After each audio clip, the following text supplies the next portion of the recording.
ദൈവത്താൽ അനുഗ്രഹീതമായ ഈ പ്രഭാതത്തിൽ ചിന്തയ്ക്ക് ആധാരമായി എടുത്തിരിക്കുന്ന ഒരു വാക്യം നാം ഇന്ന് പാഠമായി വായിച്ച വിശുദ്ധ മത്തായി എഴുതിയ സുവിശേഷം 15-ാം അധ്യായം 28-ാമത്തെ വാക്യം.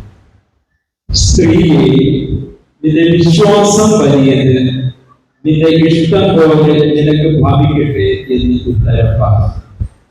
സ്ത്രീയെ, നിന്റെ വിശ്വാസം വലിയത്, നിന്റെ ഇഷ്ടം പോലെ നിനക്ക് ഭവിക്കട്ടെ എന്ന് ഉത്തരം പറഞ്ഞു. നമുക്ക് ഒരു നിമിഷം പ്രാർത്ഥിക്കാം. ദൈവമേ, സ്വർഗ്ഗസ്ഥ പിതാവേ, അനുഗ്രഹീതമായ ഒരു ആരാധനയിലൂടെ ഞങ്ങളുടെ ദൈവകരങ്ങളിൽ സമർപ്പിക്കുവാൻ സഹായിച്ചല്ലോ. ഈ നോമ്പ് കാലഘട്ടം ഞങ്ങളുടെ ജീവിതങ്ങളെ വിശുദ്ധീകരിക്കാൻ, കുറവുകളെ ഉണർന്നുകൊണ്ട് ഒരു അനുഗ്രഹീത അനുഭവങ്ങളിലേക്ക് ഞങ്ങളുടെ ജീവിതങ്ങളെ നയിക്കാൻ സഹായിക്കും. തിരുസന്നിധിയിലായിരിക്കുന്ന ഈ പ്രിയജനത്തോട്, വചനം സംസാരിക്കുന്ന അടിയനോട് അവിടുത്തെ പരിശുദ്ധാത്മാവിന്റെ കൃപ പകരണം. നല്ല ചിന്തകൾ ഞങ്ങളെ ആത്മീയമായി ഉണർത്തുവാൻ, കുറവുകൾ പരിഹരിക്കപ്പെടുവാൻ, ദൈവനാമം മഹത്വപ്പെടുവാൻ അവിടുത്തെ സഹായിക്കണം. അന്ധകാര ശക്തികളുടെ മേൽ ജയമെടുത്ത് പരിശുദ്ധാത്മാവിനാൽ ഞങ്ങളെ നയിക്കണം. യേശു ക്രിസ്തുവിൻ ധന്യമുള്ള നാമത്തിൽ തന്നെ ആമേൻ. ദൈവത്തിന്റെ അതിപരിശുദ്ധ നാമം വാഴ്ത്തപ്പെടുമാറാകട്ടെ. വളരെ അനുഗ്രഹീതമായ ഒരു ആരാധനയിലൂടെ ദൈവസന്നിധിയിൽ അല്പമൊന്നിരിക്കുവാൻ, നമ്മുടെ ജീവിതങ്ങളെ ദൈവകരങ്ങളിൽ സമർപ്പിക്കുവാൻ, ഒരു തിരക്കേറിയ ജീവിതാനുഭവങ്ങളെല്ലാം മാറ്റിവെച്ച് ദൈവസന്നിധിയിലേക്ക് കടന്നു വന്ന പ്രിയ ദൈവജനത്തെ, ദൈവം നിങ്ങളെ അനുഗ്രഹിച്ച് സമൃദ്ധിയുടെ അനുഭവങ്ങളിലേക്ക് വഴി നടത്തുമാറാകട്ടെ എന്ന് ഞാൻ പ്രാർത്ഥിക്കുകയാണ്. ഇന്ന് ചെറിയൊരു സന്തോഷം എന്റെ ഹൃദയത്തിലേക്ക് കടന്നു വന്നത്, കുറച്ചുകൂടെ കൊച്ചു കുഞ്ഞുങ്ങൾ ആരാധനയിൽ ദൈവാലയത്തിന്റെ ഉത്ഭാഗത്തിലേക്ക് വന്നു എന്നുള്ളതാണ്. ഇനി കുറച്ചു പേര് കൂടെ അമ്മയുടെയോ അപ്പന്റെ കടുക്കലേക്ക് ഇരിക്കുന്നുണ്ട്. മാതാപിതാക്കളെ, നിങ്ങളുടെ പിടികളൊക്കെ അല്പം വിട്ട് നിങ്ങളുടെ മക്കളെ ദൈവത്തിന്റെ കരങ്ങളിൽ സമർപ്പിക്കുന്നതിന്റെ ഒരു അനുഭവമാണ് ആരാധനയിൽ ദൈവാലയത്തിന്റെ ഉത്ഭാഗത്ത് നമ്മുടെ മക്കളെ ഇരുത്തുക എന്നത്. എല്ലാവരും ഇക്കാര്യങ്ങൾ ശ്രദ്ധിക്കുക. നമ്മുടെ മക്കൾ വിദ്യാലയങ്ങളിലേക്ക് കടന്നു പോകുമ്പോൾ, ലോകത്തിന്റെ വിവിധ മേഖലകളിലൂടെ സഞ്ചരിക്കുമ്പോൾ, ഈ കാലഘട്ടത്തിന്റെ വൈചിത്ര്യങ്ങൾ നമ്മുടെ മക്കളെ ഏൽക്കാതിരിക്കണമെങ്കിൽ അവരെ ദൈവകരങ്ങളിൽ സമർപ്പിക്കണം. നമ്മുടെ കരങ്ങൾ ചില മണിക്കൂറുകളൊക്കെയാണ് പിണർക്ക് നൽകുന്ന ആശ്വാസം. എന്നാൽ ദൈവത്തിന്റെ കരങ്ങളിൽ നമ്മുടെ മക്കളെ ഏൽപ്പിച്ചാൽ അത് നിത്യമായ സന്തോഷമായിരിക്കും. വിജയകരമായ ഒരു ജീവിതയാത്ര നയിക്കുവാൻ നമ്മുടെ മക്കളെ ദൈവം സഹായിക്കും. അതുകൊണ്ട് വരുന്ന ആഴ്ചകളിൽ എല്ലാവരും തങ്ങളുടെ മക്കളെ ദൈവാലയത്തിന്റെ വിഭാഗങ്ങളിൽ ഇരുത്തുക. അവർ ദൈവത്തിന്റെ യേശുവിന്റെ കാൽക്കൽ ഇരിക്കട്ടെ. യേശുവിന്റെ വചനം അവരുടെ ജീവിതത്തെ ശക്തീകരിക്കട്ടെ. നാം നോമ്പുകാല ചിന്തകളിലൂടെയാണ് ഈ നാളുകളിൽ പ്രയാണം ചെയ്തുകൊണ്ടിരിക്കുന്നത്. ഇന്നത്തെ ചിന്താവിഷയം അതിരുകൾക്ക് അതീതമായ വിശ്വാസത്തെ അംഗീകരിക്കുന്ന ക്രിസ്തു എന്നുള്ളതാണ്. അതിരുകൾക്ക് അതീതമായ വിശ്വാസം, അതിനെ അംഗീകരിക്കുന്ന ക്രിസ്തു. പ്രിയമുള്ളവരെ, അംഗീകാരം നഷ്ടപ്പെട്ടുകൊണ്ടിരിക്കുന്ന ഒരു സമൂഹത്തിലാണ് ഞാൻ നിങ്ങൾ ജീവിക്കുന്നത്. ആധുനിക കാലഘട്ടം മനുഷ്യൻ സ്വയത്തിൽ ആശ്രയിച്ചുകൊണ്ട് ഞാനെന്ന ഭാവത്തോടെ ജീവിക്കുമ്പോൾ, മറ്റുള്ളവരെ അംഗീകരിക്കുവാനുള്ള മനസ്സില്ലായ്മ, മറ്റുള്ളവരെ അവഗണിക്കപ്പെടുന്ന മനോഭാവങ്ങൾ, മറ്റുള്ളവരെക്കാൾ ഞാൻ ശ്രേഷ്ഠൻ എന്ന പരീക്ഷ ചിന്ത, ഇതൊക്കെ ഈ നാളുകളിൽ ക്രൈസ്തവ ലോകത്തെ വല്ലാതെ ഭരിക്കുന്ന ചില പ്രതികൂല മനോഭാവങ്ങളാണ്. എന്നാൽ ശരീരം, മനസ്സ്, ആത്മാവ് എന്നിവയുടെ ശുദ്ധീകരണമാണ് നോമ്പ് കാലഘട്ടം ലക്ഷ്യമിടുന്നത്? ശരീരം, മനസ്സ്, ആത്മാവ് ഇവയുടെ ശുദ്ധീകരണം. നമ്മുടെ ശരീരത്തിനും മനസ്സിനും ആത്മാവിനും പറ്റിയിരിക്കുന്നതായ ചില മാലിന്യങ്ങളുണ്ട്. ഒരു പക്ഷേയെങ്കിലും ചിലപ്പോഴൊക്കെ അതിനെ ഉപേക്ഷിക്കുവാൻ മനസ്സില്ലാതെ നാം ചേർത്ത് പിടിച്ചിരിക്കുന്നതും ഒക്കെ ആയിരിക്കാം. എന്നാൽ ഇവയെ തിരിച്ചറിഞ്ഞ് ഉപേക്ഷിക്കുകയും നമ്മെ ഒരു വിശുദ്ധീകരണത്തിലേക്ക് നയിക്കുകയും ചെയ്യുന്ന നാളുകളാണ് നോമ്പ് കാലഘട്ടം എന്ന് പറയുന്നത്. നോമ്പിന്റെ ആത്മീയമായ ശക്തിയെ കെടുത്തിക്കളയുന്ന ഉപരിപ്ലവമായ അനുഭവങ്ങളിലൂടെ നോമ്പാചരിക്കാതെ നമ്മുടെ ശരീരത്തെയും മനസ്സിനെയും ആത്മാവിനെയും വിശുദ്ധീകരിക്കുന്ന, നമ്മുടെ ശരീരത്തെയും മനസ്സിനെയും ആത്മാവിനെയും പിടിച്ചിരിക്കുന്ന മാലിന്യങ്ങളെ കഴുകിക്കളയുന്ന ഒരു വിശുദ്ധീകരണത്തിന്റെ നല്ല നാളുകൾ.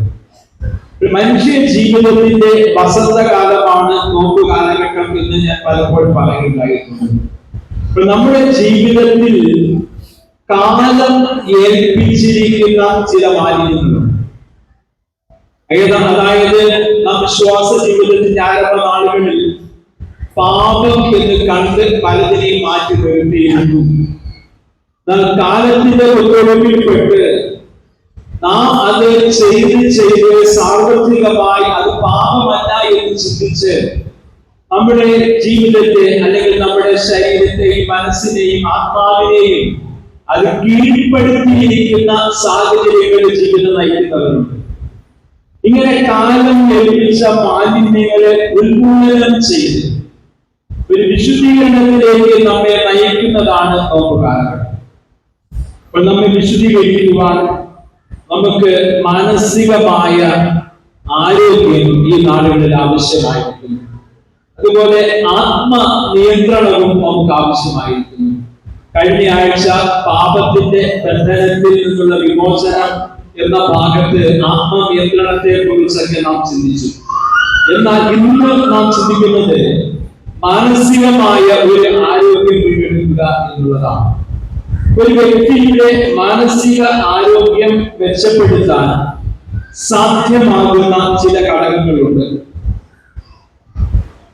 സ്നേഹിക്കപ്പെടുക എന്നുള്ളതാണ് അതിലൊന്ന്. അഭിനന്ദിക്കപ്പെടുക എന്നുള്ളതാണ് മറ്റൊരു ചിന്ത. അംഗീകരിക്കപ്പെടുക എന്നുള്ളതാണ് മറ്റൊരു ചിന്ത. മാനസികമായ ആരോഗ്യം വീണ്ടെടുക്കണമെങ്കിൽ സ്നേഹിക്കപ്പെടുവാൻ അർഹതയുള്ളവരാണ് ഞാൻ നിങ്ങൾ. പക്ഷേ സ്നേഹിക്കപ്പെടേണ്ട തലങ്ങളിൽ സ്നേഹിക്കപ്പെടേണ്ടവർ സ്നേഹിക്കപ്പെട്ടില്ല എങ്കിൽ നമ്മുടെ മാനസിക ആരോഗ്യങ്ങൾ തകർന്ന് മാനസിക രോഗികളായി അനുഭവിക്കും. അഭിനന്ദിക്കേണ്ട ഇടങ്ങളിൽ നാം പരസ്പരം അഭിനന്ദിക്കണം. മറ്റുള്ളവരുടെ അഭിനന്ദനങ്ങൾ കേൾക്കുവാൻ ആഗ്രഹിക്കുന്നവരാണ് ഞാൻ നിങ്ങൾ നമ്മളെല്ലാവരും. നമ്മെ കുറ്റപ്പെടുത്തുന്ന വാക്കുകൾ നമ്മെ മുറിപ്പെടുത്തുന്നു. എന്നാൽ നമ്മെ അഭിനന്ദിക്കുന്ന വാക്കുകൾ മാനസികമായി ആരോഗ്യം വീണ്ടെടുക്കുവാൻ നമ്മെ സഹായിക്കുന്ന പദങ്ങളാണ്. അത് നമ്മുടെ ഭവനത്തിന്റെ അകത്ത് നിന്ന് തുടങ്ങി നമ്മുടെ സഭയിലും സമൂഹത്തിലും ഇങ്ങനെ അഭിനന്ദിക്കുവാനുള്ള നല്ല മനസ്സുകൾ നാം വളർത്തിയെടുക്കേണ്ടതായിട്ടുണ്ട്. മൂന്നാമതായിട്ട് അംഗീകരിക്കപ്പെടുക എന്നുള്ളതാണ്. അംഗീകരിക്കപ്പെടുന്നവന് മാനസികമായ ഒരു ആരോഗ്യം വീണ്ടെടുക്കുവാനായിട്ട് കഴിയുമെന്നാണ് ആധുനിക മനഃശാസ്ത്രം നമുക്ക് പഠിപ്പിക്കുന്നത്. അംഗീകരിക്കപ്പെടുക അഥവാ കൈക്കൊള്ളുക എന്നത് മനുഷ്യ മനസ്സിനെ ശക്തിപ്പെടുത്തുന്ന ഒന്നാണ്. അപ്പോൾ നമ്മുടെ മാനസിക ആരോഗ്യം ശക്തിപ്പെടണമെങ്കിൽ നാം അംഗീകരിക്കപ്പെടുന്ന ഒരു വ്യക്തിത്വത്തിന്റെ ഉടമയാൽ മാറ്റപ്പെടണം. നാം ഓരോരുത്തരും അംഗീകരിക്കപ്പെടണമെന്ന് ആഗ്രഹിക്കുന്നവരാണ്. നമ്മുടെ ഭവനത്തിൽ ജീവിത പങ്കാളികൾ പരസ്പരം അംഗീകരിക്കപ്പെടണം, അഭിനന്ദിക്കണം, അതെ സ്നേഹിക്കപ്പെടണം. നമ്മുടെ കുടുംബ ബന്ധങ്ങളുടെ തലങ്ങളിൽ അതെ സ്നേഹത്തിന്റെ പവിത്രത കാത്തു സൂക്ഷിച്ചുകൊണ്ട് തന്നെ പരസ്പരം അംഗീകരിക്കപ്പെടുന്ന ഒരു മാനസിക തലങ്ങളിലേക്ക് നമ്മുടെ ജീവിതങ്ങൾ വളരേണ്ടതായിട്ടുണ്ട്. ഇന്ന് പലപ്പോഴും അംഗീകരിക്കപ്പെടേണ്ടതിന് പകരം അവഗണിക്കപ്പെടുന്ന തലങ്ങളിലാണ് നമ്മുടെ ജീവിതങ്ങൾ എത്തി നിൽക്കുന്നത്. അവഗണിക്കാതെ അംഗീകരിക്കപ്പെടുമ്പോഴാണ് മാനുഷിക ബന്ധങ്ങൾ ശക്തവും ദൃഢവുമാകുന്ന തലങ്ങളിലേക്ക് ഉയർത്തപ്പെടുന്നു. നമ്മുടെ കുടുംബ ജീവിതങ്ങളിലും സാഹോദര്യ ബന്ധങ്ങളിലും സാമൂഹിക ജീവിതത്തിലും അംഗീകരിക്കപ്പെടുവാനുള്ള ഒരു മനോഭാവം നാം വളർത്തിയെടുക്കുക. മറ്റുള്ളവരെ അംഗീകരിക്കുവാനുള്ള ഒരു മനസ്സ്, ഇത് കുറഞ്ഞു വരുന്ന ഒരനുഭവമാണ്. ഞാൻ മാത്രം യോഗ്യൻ, മറ്റുള്ളവർ അവഗണിക്കപ്പെടേണ്ടവരാണ് എന്ന പരീക്ഷ മനോഭാവം ഇന്ന് ക്രൈസ്തവ ലോകത്തെ ക്യാൻസർ പോലെ വിടാതെ പിടിച്ചിരിക്കുകയാണ്. എന്നാൽ എന്നെ പോലെ തന്നെ മറ്റുള്ളവർ അംഗീകരിക്കപ്പെടേണ്ടവരാണ്, ദൈവത്തിന്റെ മക്കളാണ്, ക്രിസ്തുവിന്റെ സഭയുടെ ശരീരത്തിലെ അവയവങ്ങളാണ്, അവരും എന്നെ പോലെ അംഗീകരിക്കപ്പെടേണ്ടവരാണ് എന്ന ഒരു ചിന്ത ഈ നോമ്പ് കാലഘട്ടത്തിൽ നാം നമ്മുടെ മനസാക്ഷിയോട് പറയേണ്ടതും അത് മറ്റുള്ളവരെ അംഗീകരിക്കുവാനുള്ള മാനസിക തലങ്ങളിലേക്ക് ഉയർത്തപ്പെടേണ്ടവരാണ്. ഇന്ന് അനേകർ തങ്ങളെ സ്വയം ഞാനെന്ന് വ്യക്തിത്വം അംഗീകരിക്കുന്നവരാണ്. മറ്റുള്ളവരെക്കാൾ ശ്രേഷ്ഠൻ എന്ന ചിന്തയോടെ ഞാൻ പാപം ഒന്നുമില്ലാത്തവനാണ് അല്ലെങ്കിൽ ഇല്ലാത്തവളാണ്, പാപം ചെയ്യുന്നില്ല, മറ്റുള്ളവരെല്ലാം ദോഷികളാണ് എന്ന ഒരു മനോഭാവം. ഇത് ഒരു മനസ്സിന്റെ സങ്കുചിത ഭാഗമാണ്. നിങ്ങൾ സ്വാർത്ഥതയുടെ അല്ലെങ്കിൽ ഞാൻ മാത്രം വിശുദ്ധൻ എന്ന ഒരു പരീക്ഷ മനോഭാവത്തിൽ നിന്നും ഉടലെടുക്കുന്നതായ ഒരു അനുഭവമാണ്. എന്നാൽ ഈ ഒരു തലത്തിൽ നിന്നും എന്നെ പോലെ സമസൃഷ്ടങ്ങളാണ് മറ്റുള്ളവരും, അവരും ദൈവത്തിന്റെ സൃഷ്ടികളാണ്, അവരിലും ദൈവത്തിന്റെ ജീവാംശമാണ് നിലനിൽക്കുന്നത്, അവരെയും ഞാൻ അംഗീകരിക്കുമ്പോഴാണ് എന്റെ ക്രിസ്തീയ ജീവിതം പൂർണ്ണമാകുന്നത് എന്ന ഒരു കാഴ്ചപ്പാടിലേക്ക് നാം വളരേണ്ടതായിട്ടുണ്ട്. ശാരീരിക വളർച്ചയ്ക്ക് വായു, ജലം, ഭക്ഷണം ഇത് അനിവാര്യമാണ്. ഈ നാടുകളിൽ ആരോഗ്യം നോക്കി ഭക്ഷണം കഴിക്കുന്നവരാണ് നമ്മൾ കൂടുതൽ പേര്. അതുപോലെ തന്നെ മാനസിക വളർച്ചയ്ക്ക് അത്യാവശ്യമായ ഘടകമാണ് അംഗീകരിക്കപ്പെടുക എന്നുള്ളത്. അവഗണിക്കപ്പെടുന്ന കുടുംബ ജീവിതങ്ങൾ, അവഗണിക്കപ്പെടുന്ന മക്കൾ, അവഗണിക്കപ്പെടുന്ന സാഹോദര്യ ബന്ധങ്ങൾ, ഇവിടെ എങ്ങനെ ഒരു മാനസികമായി വളർച്ച പ്രാപിക്കുവാൻ, സന്തോഷത്തോടെ ജീവിക്കുവാൻ ഒക്കെ പ്രകാരം കഴിയും.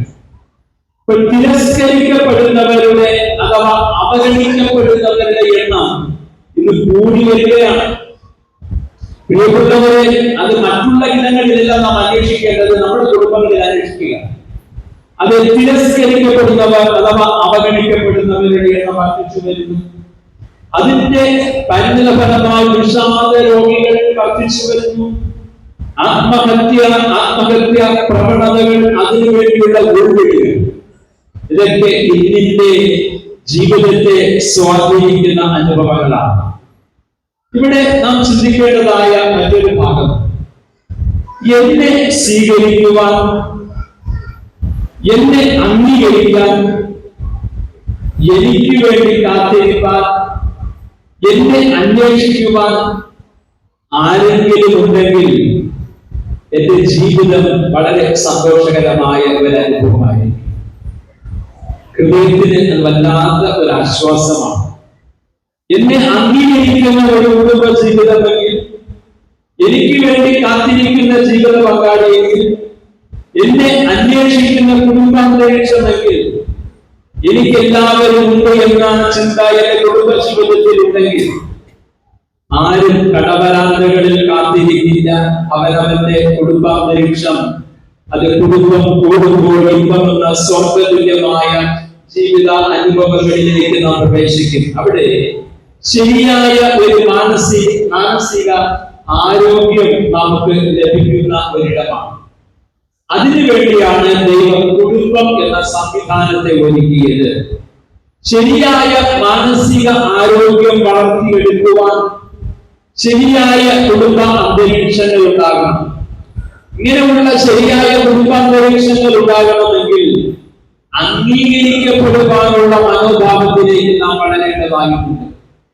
അവഗണിക്കപ്പെടുവാനുള്ള, അതിനുള്ള കാരണങ്ങൾ കണ്ടെത്തുന്ന, അതിനുവേണ്ടി മനസ്സിനെ ബന്ധപ്പെടുന്ന, അതിനുവേണ്ടിയുള്ള കണ്ടുപിടുത്തങ്ങളിലേക്ക് നാം കടന്നു പോകാതെ പ്രിയമുള്ളവരെ പരസ്പരം അംഗീകരിക്കുവാനും പരസ്പരം സ്നേഹിക്കുവാനും പരസ്പരം അഭിനന്ദിക്കുവാനുമുള്ള മനോഭാവം ഈ നോമ്പ് കാലഘട്ടങ്ങളിൽ നാം വളർത്തിയെടുക്കണം. അതുകൊണ്ടാണ് ഭൂമിയിലെ സ്വർഗം കുടുംബം എന്ന് വിശേഷിക്കപ്പെടുന്നത്. എന്നാൽ ഇത് പരസ്പരം അംഗീകരിക്കുവാനോ അഭിനന്ദിക്കുവാനോ സ്നേഹിക്കുവാനോ ഉള്ള മനസ്സുകൾ നഷ്ടപ്പെട്ട് അപകടനയുടെ തകർച്ചയുടെ അനുഭവങ്ങളിൽ എത്തി നിൽക്കുന്ന കുടുംബ ജീവിതങ്ങളാണ് നമ്മിൽ പലരും. പകലന്തിയോളം അധ്വാനിച്ച് ഭവനത്തിലേക്ക് കടന്നു വരുമ്പോൾ ഒരു നിറപുഞ്ചിരിയോടുകൂടെ ഒരു ഗ്ലാസ് വെള്ളവുമായി തന്റെ ഭർത്താവിനെയോ തന്റെ ഭാര്യയെയോ തന്റെ മക്കളെയോ സ്വീകരിക്കുമ്പോൾ പരസ്പരം ഉണ്ടാകുന്ന മാനസിക ആരോഗ്യ മനോഭാവങ്ങൾ ഇന്നും നമ്മുടെ കുടുംബങ്ങളിൽ നിലനിൽക്കുന്നുണ്ടോ? അതോ ആ സമയവും അവസരങ്ങളും ടിവിയും മൊബൈൽ ഫോണും വാട്സപ്പും കവർന്നെടുത്തുവോ എന്നൊക്കെ നാം ചിന്തിക്കേണ്ടതായിട്ടുണ്ട്. ഇവിടെ തിരസ്കരണത്തിന്റെയും അവഗണിക്കപ്പെടുന്നതിന്റെയും ഒഴിവാക്കപ്പെടുന്നതിന്റെയും ഘടകങ്ങളാണ് ഇന്ന് സമൂഹത്തിൽ അഥവാ നമ്മുടെ ഭവനങ്ങളിൽ ശക്തി പ്രാപിച്ചു വരുന്നത്. ഇത് പല വിധത്തിൽ നമ്മുടെ കുടുംബങ്ങളെ തകർച്ചയുടെ അനുഭവങ്ങളിലേക്ക് നയിക്കുകയാണ്. ഇങ്ങനെ അവഗണിക്കാതെ അംഗീകരിക്കപ്പെടുവാനും അഭിനന്ദിക്കപ്പെടുവാനും സ്നേഹിക്കപ്പെടുവാനുമുള്ള തലങ്ങളായി നമ്മുടെ കുടുംബങ്ങളെ ഉയർത്തുവാനാണ് നോമ്പ് കാലഘട്ടത്തെ നാം വിനിയോഗിക്കേണ്ടത്. അപ്പോൾ സ്വീകരിക്കുന്ന അഥവാ അംഗീകരിക്കുന്ന ക്രിസ്തുവിന്റെ മനസ്സ് നമ്മുടെ ഹൃദയങ്ങളിലേക്ക് കടന്നു വരേണ്ടതാകണം. ക്രിസ്തു എങ്ങനെയാണ് അംഗീകരിക്കപ്പെടുന്നത്? ഇന്ന് ലോകം മനുഷ്യനെ അംഗീകരിക്കുന്നത് എങ്ങനെയാണ്? ഇത് രണ്ടു നാം ചിന്തിച്ചാലേ അതിന്റെ അർത്ഥം നമുക്ക് മനസ്സിലാക്കുവാനായിട്ട് കഴിയുകയുള്ളൂ. ഇന്ന് നാം പാഠമായി വായിച്ച വിശുദ്ധ മത്തായിയുടെ സുവിശേഷം 15-ാം അധ്യായത്തിന്റെ 21 മുതൽ 28 വരെയുള്ള വാക്യങ്ങളെ അടിസ്ഥാനപ്പെടുത്തി അംഗീകാരം പൂർണ്ണതയുടെ പ്രതിഫലനമല്ല എന്ന ഒരു ചിന്ത നൽകുകയാണ്. നമ്മുടെ അംഗീകാരം പൂർണ്ണതയുടെ പ്രതിഫലനമല്ല. ആരെ അംഗീകരിക്കണം, ആരെ സ്വീകരിക്കണം, ആരെ കൈക്കൊള്ളണം എന്നത് ഇന്നിന്റെ ഉത്തരം കിട്ടാത്ത ചില ചോദ്യങ്ങളാണ്. നമുക്ക് ആരെയും വിശ്വസിക്കുവാനായിട്ട് കഴിയില്ല. നേരെ പറയുന്നു, ജീവിത പങ്കാളികളെ പോലും പരസ്പരം വിശ്വസിക്കുവാൻ കഴിയാത്ത കാലഘട്ടം. അത് ആരെയാണ് ഞാൻ സ്വീകരിക്കേണ്ടത്, ആരെയാണ് ഞാൻ കൈക്കൊള്ളേണ്ടത്, ആരെയാണ് ഞാൻ അംഗീകരിക്കേണ്ടത്? ഈ ഒരു ചോദ്യത്തിന് ഉത്തരം നാം സ്വയം കണ്ടെത്തിയെത്തി. ഒരു ഭർത്താവ് പെർഫെക്റ്റ് ആയ അഥവാ പൂർണ്ണതയുള്ള ഒരു ഭാര്യയെ അംഗീകരിക്കുന്നു. തന്റെ ആഗ്രഹങ്ങൾക്കനുസരിച്ച് ജീവിക്കുന്ന, താൻ പ്രതീക്ഷിക്കുന്ന ഗുണഗണങ്ങളുള്ള ഒരു ഭാര്യയെ ഒരു ഭർത്താവ് അംഗീകരിക്കുന്നു. ഭാര്യയും തിരിച്ചതുപോലെ തന്നെയാണ്. വളരെ പെർഫെക്റ്റ് ആയ നല്ല ഗുണങ്ങളുള്ള ഒരു ഭർത്താവിനെ ഏതൊരു ഭാര്യയും അംഗീകരിക്കുക ചെയ്യും.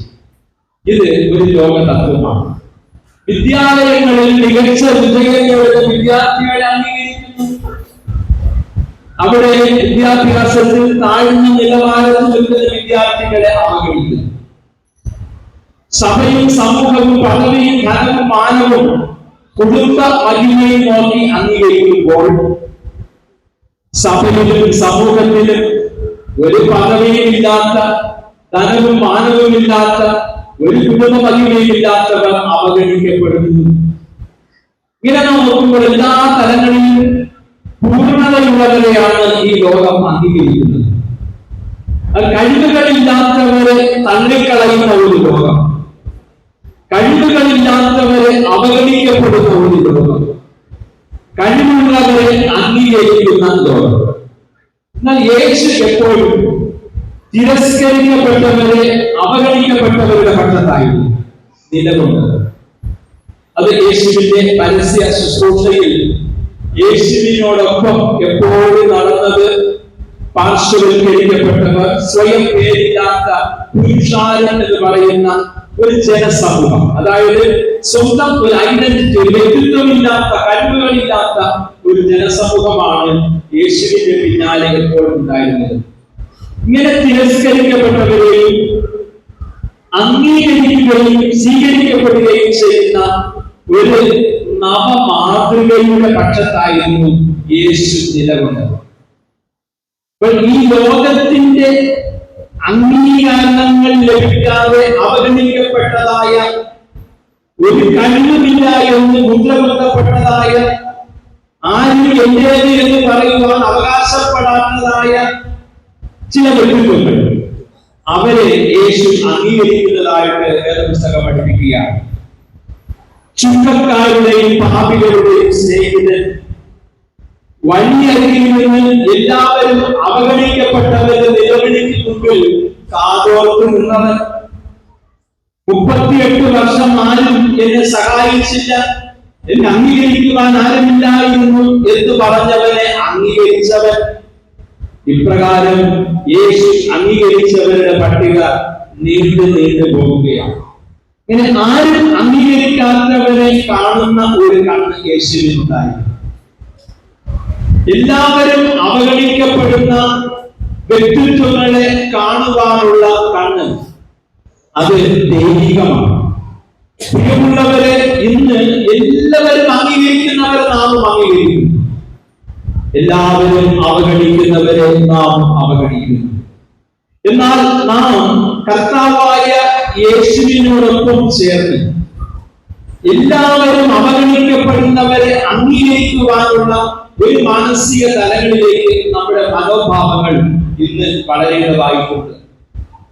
യേശുവിന്റെ അടുക്കൽ എല്ലാവരും അവഗണിച്ച് അപൂർണതയുടെ പ്രതീകമായ ഒരു കനാന്യ സ്ത്രീ എത്തുകയാണ്.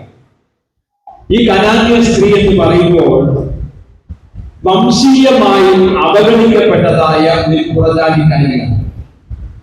സാമ്പത്തികമായും മതപരമായും രാഷ്ട്രീയമായും സ്വീകാര്യതയില്ലാത്തവർ, ആരോഗ്യപരമായി പൂർണ്ണതയില്ലാത്ത മകളുടെ ആരോഗ്യപരമായ പൂർണ്ണതയ്ക്ക് വേണ്ടി യേശുവിനോട് നിലവിളിക്കുകയാണ്. എല്ലാവരും അവഗണിക്കപ്പെട്ട ഒരു കഥാപാത്രം. യേശു അവൾക്ക് സൗഖ്യം നൽകിയതിലൂടെ ഒഴിവാക്കപ്പെടലിന്റെ, അവഗണനയുടെ തലങ്ങളിൽ നിന്നും അംഗീകരിക്കപ്പെടുന്നതിന്റെ സ്വീകാര്യതയുടെ തലങ്ങളിലേക്ക് ഈ വ്യക്തിത്വം ഉയരുകയാണ്. പ്രിയമുള്ളവരെ, കനാന്യ സ്ത്രീ താൻ എത്തിച്ചേർന്നിരിക്കുന്ന അയോഗ്യതകൾ എന്തൊക്കെയാണ്? പുറജാതിക്കാരി, സാമ്പത്തികമായി കുറവുള്ളവൾ, രോഗത്താൽ ഭാരപ്പെടുന്നവൾ, എല്ലാവരാലും വെറുക്കപ്പെട്ടവൾ. ഇതിനൊന്നും ഈ പുറജാതിക്കാരിയായ കനാന്യ സ്ത്രീ ഭാഗമേയല്ല. ഇവിടെ പുറജാതിക്കാരിയാക്കിയതാരാണ്? ഇവിടെ സാമ്പത്തികമായി ദാരിദ്ര്യത്തിന്റെ പടുകുഴിയിൽ തള്ളിയിട്ടതാരാണ്? ഇവിടെ സഹായിക്കേണ്ട സമൂഹം സഹായിക്കാതെ വന്നപ്പോഴാണ് അവരുടെ മകൾ രോഗിയായി തീർന്നത്. ഇങ്ങനെ താൻ എത്തിച്ചേർന്നിരിക്കുന്ന അപകടങ്ങൾക്ക് പലപ്പോഴും നാം കാരണക്കാരല്ല. പിന്നെയോ നാം ആയിരിക്കുന്ന സമൂഹം അഥവാ ക്രൈസ്തവ സമൂഹം അതിന് ഉത്തരം പറഞ്ഞേ മതിയാണ്. അപ്പോൾ നമ്മൾ യേശുവിനോട് നിലവിളിക്കുകയാണ്. സമൂഹവും സാമൂഹിക ചട്ടക്കൂടുകളും അയോഗ്യയെന്ന് മുൻനിർത്തി മാറ്റി നിർത്തിയ സ്ത്രീ, യേശു അവളെ പരിഗണിക്കുകയും യേശു അവളെ സ്വീകരിക്കുകയും യേശു അവളെ അംഗീകരിക്കുകയും ചെയ്യുന്നു. ഇവിടെ യേശു ഉറക്കെ നിലവിളിച്ച് പറയുകയാണ്, സ്ത്രീയെ, നിന്റെ വിശ്വാസം വലിയത്. അവഗണിക്കപ്പെട്ടവന്റെ നിലവിളി യേശുവിന്റെ അടുക്കലേക്ക് എത്തുമ്പോൾ അവന്റെ വിശ്വാസം അതിരുകളില്ലാതെ, അവന്റെ വിശ്വാസത്തിന് അതിരുകളില്ലാത്ത തലങ്ങളിലേക്ക് ഉയർത്തപ്പെടുന്നു. യേശു അവളെ പ്രശംസിക്കുകയാണ്. ഈ സമൂഹം അവഗണിക്കപ്പെട്ടവൾ, ലോകത്താൽ ബന്ധിത, എല്ലാ തരത്തിലും അവഗണിക്കപ്പെട്ട വ്യക്തിത്വം. യേശു അവളോട് പറയുന്നു, സ്ത്രീയെ, നിന്റെ വിശ്വാസം വലിയത്. സാമൂഹിക അവഗണനകളാലും മകളുടെ രോഗത്താലും മനസ്സ് തകർന്നവളായി യേശുവിനോട് നിലവിളിച്ചപ്പോൾ യേശു അവളെ പരിഗണിച്ചു, അംഗീകരിച്ചു, സ്വീകരിച്ചു. ശാരീരികമായി സൗഖ്യവും മാനസികമായി ഒരു ആരോഗ്യപരമായ ശക്തിപ്പെടുത്തലും യേശു അവളെ നിർവഹിക്കുകയാണ്. അങ്ങനെയെങ്കിൽ പ്രിയമുള്ളവരെ, നാം പൂർണ്ണതയുള്ളവരെ അല്ല അംഗീകരിക്കേണ്ടത്, പൂർണ്ണതയില്ലാത്തവരെ അംഗീകരിക്കുകയും അവരെയും പൂർണ്ണതയുടെ തലങ്ങളിലേക്ക് കൈപിടിച്ചു വരുത്തുവാൻ നമുക്ക് കഴിയണം. രണ്ടാമത്, അംഗീകാരം സമഭാവനയുടെ പ്രതിഫലനമാണ്. ക്രൈസ്തവ സഭ ലോകത്തിന് നൽകിയ മികച്ച സന്ദേശമാണ് കൂട്ടായ്മ സമൂഹം എന്നുള്ളത്. ആരാധനയ്ക്ക് വേണ്ടി കൂടി വരുന്ന കൂട്ടായ്മ സമൂഹം ലോകത്തിന് കൂടി വരുവാനും ഒരു കൂട്ടായ്മ സമൂഹം ഐക്യതയുടെ വളർച്ചയുടെ അനുഭവം ലോകത്തിന് കാണിച്ചു കൊടുത്തത് ക്രൈസ്തവ സഭയാണ്. അതായത് പരസ്പരം അംഗീകരിക്കുന്ന ഒരു സാമൂഹിക വ്യവസ്ഥിതി. ഞാൻ വലിയവനെന്നോ ചെറിയവനെന്നോ എന്നല്ല, എന്നെ പോലെ തന്നെ സമഭാവനയോടെ സഹോദരനെ കാണുവാൻ കഴിയുന്ന മനോഭാവം, അതാണ് ക്രൈസ്തവ മനോഭാവം എന്ന് പറയുന്നത്. എന്നെ പോലെ എന്റെ സഹോദരനെ കാണുന്ന ഒരു സമഭാവനയിലേക്ക് നമ്മുടെ ഹൃദയങ്ങൾ ഉയർത്തുവാൻ ഈ നോമ്പ് കാലഘട്ടങ്ങളിൽ നമുക്ക് കഴിയണം. നമ്മിൽ പലരുടെയും മനോഭാവം എന്താണ്? ഞാൻ മാത്രം നല്ലൊരു വ്യക്തിയാണ്, ചില വ്യക്തികളൊക്കെ ഞാൻ ചെയ്തുവെങ്കിലും ആരും അറിഞ്ഞിട്ടില്ല, ഞാനൊരു വിശുദ്ധനാണ്, എന്നാൽ മറ്റുള്ളവർ അങ്ങനെയല്ല, കൊടുംപാപികളാണ്. അവരുമായി യോജിച്ചു പോകുവാൻ ഞാൻ ആളല്ല, അവരംഗീകരിക്കുവാൻ എനിക്ക് മനസ്സില്ല. കാരണം പരീക്ഷണം കൊണ്ട് പ്രാർത്ഥിച്ചിട്ട് ഞെങ്ങി നിൽക്കുന്ന വ്യക്തിയെ പോലെയോ ഞാൻ അല്ലായികയാൽ ഞാൻ ദൈവത്തെ സ്തുതിക്കുന്നു. നമ്മിൽ പലരുടെയും മനോഭാവങ്ങൾ ഇങ്ങനെ തന്നെയാണ്. എന്നാൽ ദൈവവചനം പഠിപ്പിക്കുന്നത് സമഭാവനയോടുകൂടെ സഹോദരനെ അംഗീകരിക്കുവാനായിട്ട് നമുക്ക് കഴിയണം. എന്നിൽ നിന്നും താഴ്ത്തിക്കെട്ടുന്ന ഒരു മനോഭാവത്തോടുകൂടെയല്ല സഹോദരനെയോ ജീവിത പങ്കാളിയെയോ മക്കളെയോ സമൂഹത്തിലുള്ളവരെയോ നാം കാണേണ്ടത്. എന്നോടൊപ്പം തുല്യത കൽപ്പിച്ച് ഒരു സമഭാവനയോടുകൂടെ മറ്റുള്ളവരെ അംഗീകരിക്കുന്ന ഒരു ക്രിസ്തീയ സാഹോദര്യം, അത് സാധ്യമാകുന്ന നാളുകളാണ് ഈ നോമ്പ് കാലഘട്ടം എന്ന് പറയുന്നത്. സമഭാവനയോടുകൂടെ സഹോദരനെയും മറ്റുള്ളവരെയും കാണുവാൻ നാം ഇന്ന് ശ്രമിക്കണം. ഉയർന്നതും താഴ്ന്നതുമായ ചിന്തകളല്ല.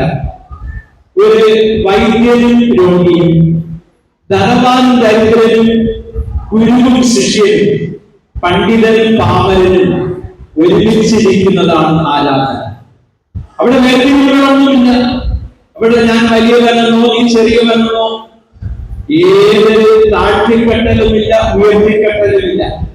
സമഭാവനയാണ്. എനിക്ക് തുല്യനാണ് എന്റെ അടുക്കലിൽ ദൈവത്തെ ആരാധിക്കുന്നവൻ.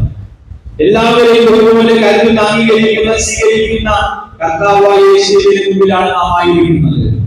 ഇവിടെ ഒരു സമഭാവനയുടെ മനോഭാവം. പ്രിയമുള്ളവരെ, ഇത് തുടക്കമിടേണ്ടത് നമ്മുടെ ഹൃദയങ്ങളിലാണ്.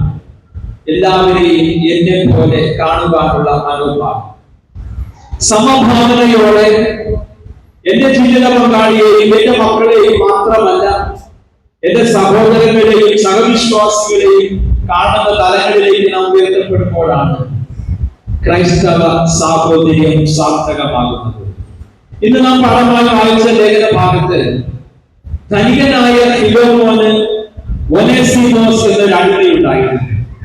ഈ അടിമ മോഷണ കുറ്റമോ മറ്റൊന്നോ ചുമത്തപ്പെട്ട് അവൻ കാരാഗ്രഹത്തിൽ അടയ്ക്കപ്പെട്ടു.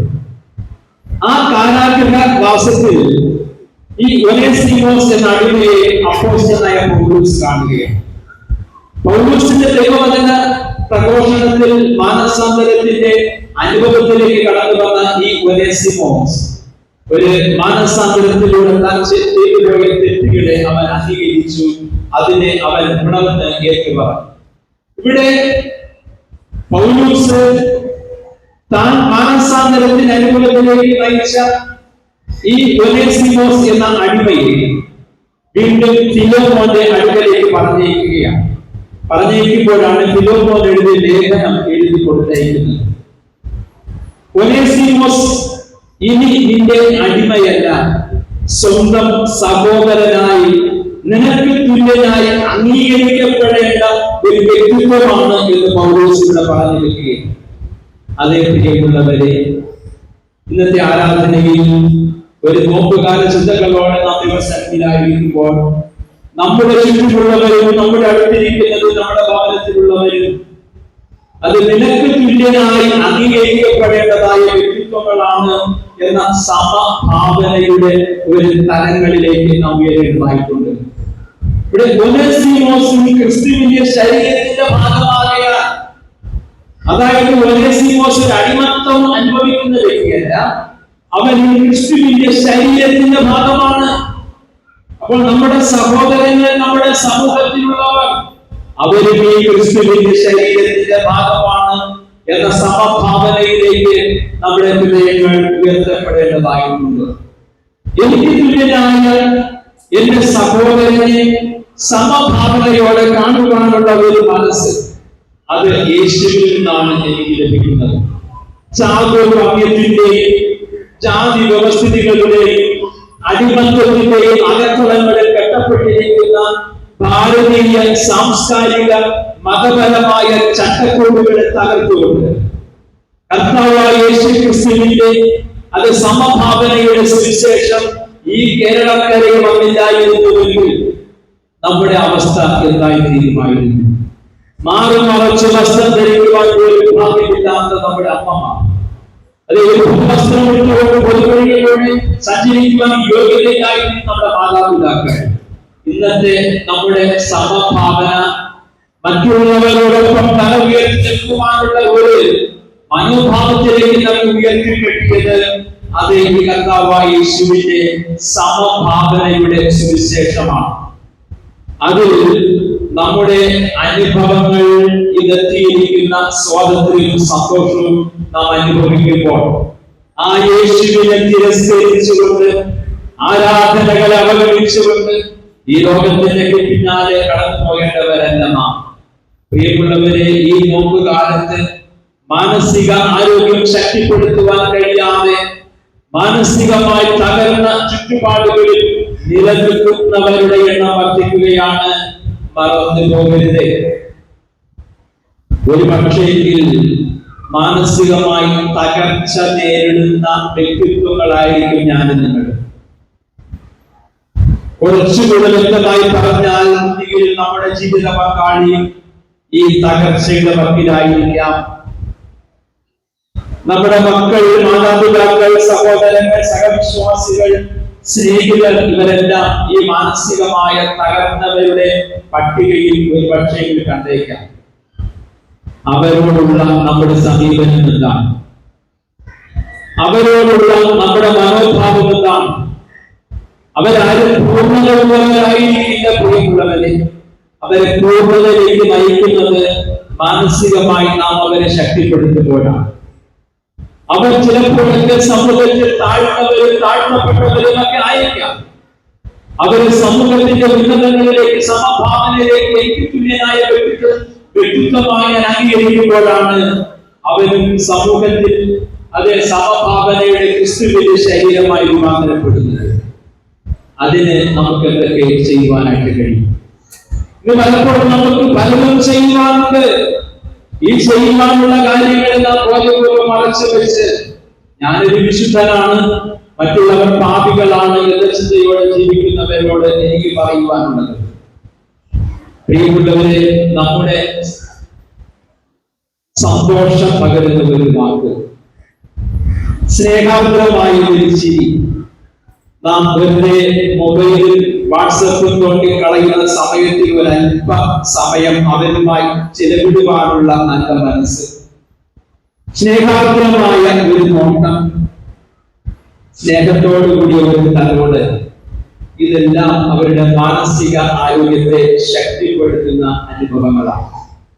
അങ്ങനെ അപൂർണതകളിൽ നിന്നും പൂർണ്ണതകളിലേക്ക് മടങ്ങി വരുവാനുള്ള ഒരു കൈ സഹായം അത് സ്വന്തം ഭവനത്തിലും സഭയിലും നമ്മുടെ കുടുംബാന്തരീക്ഷങ്ങളിലും നാം ചെയ്യുന്നുവെങ്കിൽ സമഭാവനയോടെ മറ്റുള്ളവരെ അംഗീകരിക്കുവാനുള്ള ക്രിസ്തുവിന്റെ മനസ്സിലേക്ക് നമ്മുടെ ജീവിതത്തെ നമുക്ക് ഉയർത്തുവാനായിട്ട് കഴിയും.